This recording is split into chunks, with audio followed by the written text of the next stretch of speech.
Pour le meilleur comme pour le pire, quand nous sommes concernés par des jours où la tradition nous empêche de travailler, pour les Sameach et Ishto, celui qui se marie, il a 7 jours de Sheva Brachot, et pendant ces 7 jours-là, il ne peut pas travailler, il doit s'occuper de son épouse. Ou l'élève Elfav d'Alim, quand une personne est en deuil d'un proche par lequel il est concerné par le deuil, il n'a pas non plus le droit de travailler.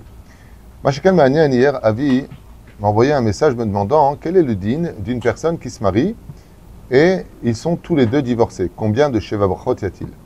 La réponse est simple. Un jour uniquement des Sheva Brachot, car ils ont déjà eu leur Sheva Brachot, et par contre, ils ont 3 jours de joie, ce qui fait que le Khatan se doit de ne pas travailler 3 jours, Shlosha Yamim, et sa mère et Ishto. Donc il y a la Choupa, bien sûr, ensuite le soir, ils vont faire les Sheva Brachot, mais tout l'eau. Pendant 3 jours, il ne travaille pas, il restera avec son épouse, sa mère Chota.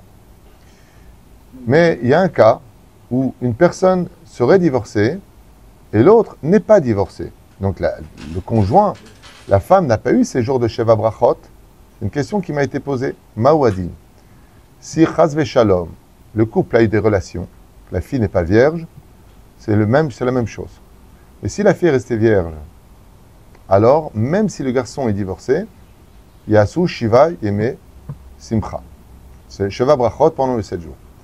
Pourquoi? Parce que la femme, on ne peut pas, un nyan shal vierge pour l'homme. J'ai compris. Aval, Shela Tova Tashoel, si l'homme, l'eau qui est impiravirivia, je revérifierai, mais il me semble que c'est la même chose.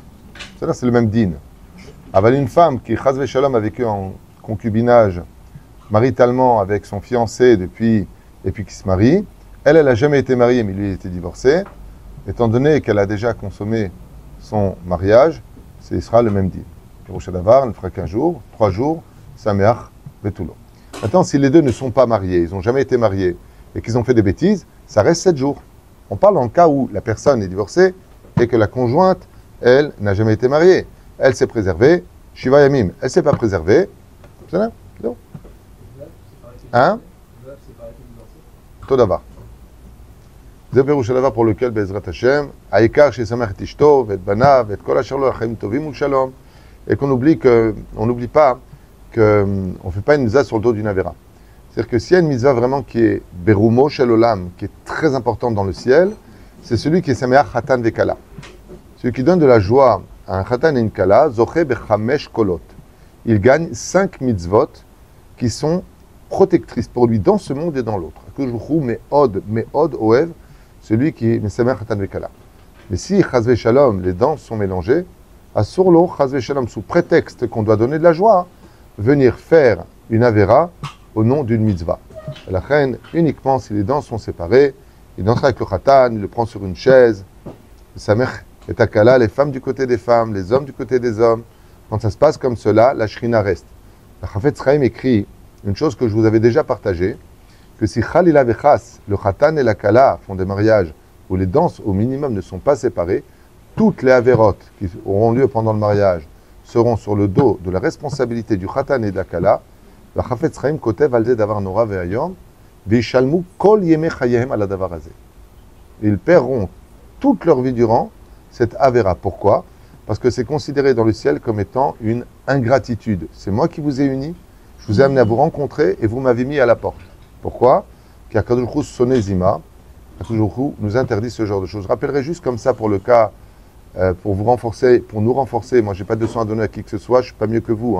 Ce que je vous partage, vous pouvez l'étudier dans vos livres sans moi. Même si ça paraît un peu dur comme langage, mais c'est pas moi qui l'ai écrit. Donc ceux qui ne sont pas contents, vous mettez des gilets jaunes, vous allez au kotel et vous manifestez. Moi, je ne suis pas là pour vous dire ce que vous avez à faire. Mais je vous rappellerai que l'essence même de la faute du veau d'or, c'est marqué dans la Torah, dans le Sefer Torah. C'est quoi ces cris de guerre? Et Yoshua répond, ce sont les cris de danse et d'allégresse. Les hommes et les femmes se sont mis ensemble à danser. Moshe Rabbeinu casse l'étape de la loi. Juste que vous sachiez à quel point cette chose est à prendre au sérieux pour ne pas, Chaz Shalom, qu'il y ait un zilzoul. Et puis surtout, encore une fois, je le dis et je le répète, que les invités eux-mêmes, c'est quand tu as un public qui est religieux, c'est facile. Il y a des gens qui, par principe, parce que c'est séparé, non, je ne viens pas. Alors à ces gens-là, on dira gentiment, avec tout l'amour qu'on leur porte et le respect qu'on leur doit, Mla raha. Voilà. J'ai vu des mariages de mes propres yeux. Vous savez pourquoi je parle comme ça? J'ai vu des mariages de mes propres yeux où le khatan et la kala ont tout fait pour que ce soit séparés et les gens, par principe, ne se sont pas levés. Vous savez que ce sont des gens qui ne sont pas venus pour les samer khatan et kala. Ils sont venus pour eux. Parce que le but du khatan et la kala, comme le diront tous les rabbinim, c'est un roi et une reine. Si c'est ce qu'ils veulent, fais-le. Donne de la joie. Oui, non, mais moi, tu comprends, ça me saoule. Qu'est-ce que tu veux, qu'on met du rock'n'roll avec deux barbus qui dansent ensemble? C'est ça qu'ils te disent. Réponse, mais pas de rock'n'roll. Mets des chansons en l'honneur d'Hachem et tu verras que tout se passe bien. Et je peux vous affirmer une chose. Que ce soit aux États-Unis, en France ou ici ou ailleurs, les plus beaux mariages, les plus impressionnants de joie et de festifs béotères, c'était des mariages religieux. Quand tout le monde comprend la valeur de la Torah et qu'on garde la shrina avec nous, je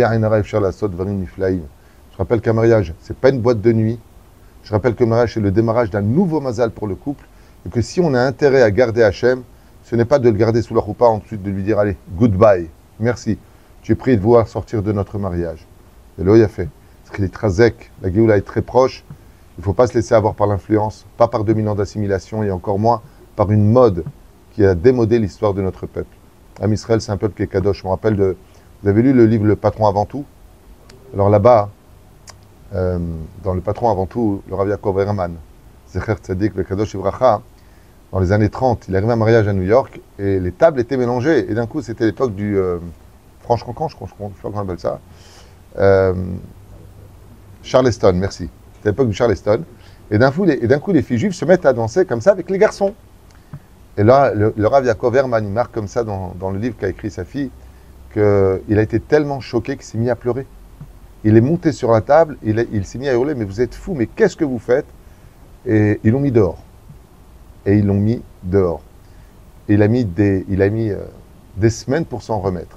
Il a dit, où est-ce qu'est tombé le peuple d'Israël? Pourtant, à l'époque, ils étaient quand même vachement plus pudiques. Et ce n'était pas des danses de slow, c'était de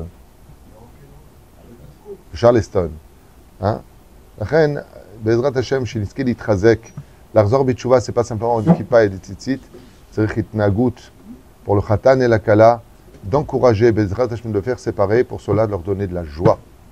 De la joie. Je vous raconte une anecdote qui s'est passée avec mon épouse, que Dieu la bénisse, elle et son mari, rapidos. Quand elle a fait la bar mitzvah de son fils, Michael, elle a éduqué sur le chemin de la Torah. Et elle a fait donc les danses séparées. Pas les tables, mais les danses étaient séparées. Et les gens n'ont pas voulu, à cette époque, se lever pour danser. Il y a quelques personnes seulement. Et Michael, qui était jeune, il a dit, mais maman, enlève les mechitzot, personne ne veut danser, il n'y a pas d'ambiance, il n'y a pas d'ambiance. Et ma femme est sortie dehors, sur la mirpesset, comme ça, vers le ciel, et elle a dit, regarde Hachem. J'ai tout payé toute seule. Je me suis efforcé. Je veux que ce soit que d'être mon chef Israël. Le reste, je ne peux pas le faire. Donc, ou tu me trouves une solution, ou alors je serai obligé de laisser faire. Parce que là, il voulait vraiment enlever les mechitzot, les séparations. Elle n'a pas eu fini de parler qu'une camionnette de Breslev avec un commando de 15 personnes débarque. Ils ont mis le feu à l'intérieur, ils ont fait lever tout le monde. Et Kachaya Matzav.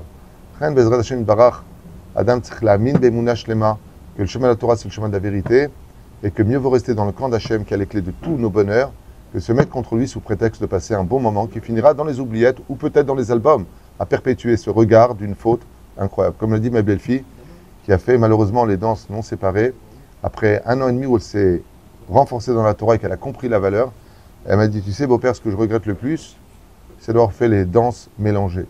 Chen Bezrat Hashem pour toutes celles qui se marient, tous ceux qui se marient, takpidou alze. Si vous n'avez pas réussi à séparer les tables, séparer au moins les danses, c'est Pashut Meod, Chova Minashamayim.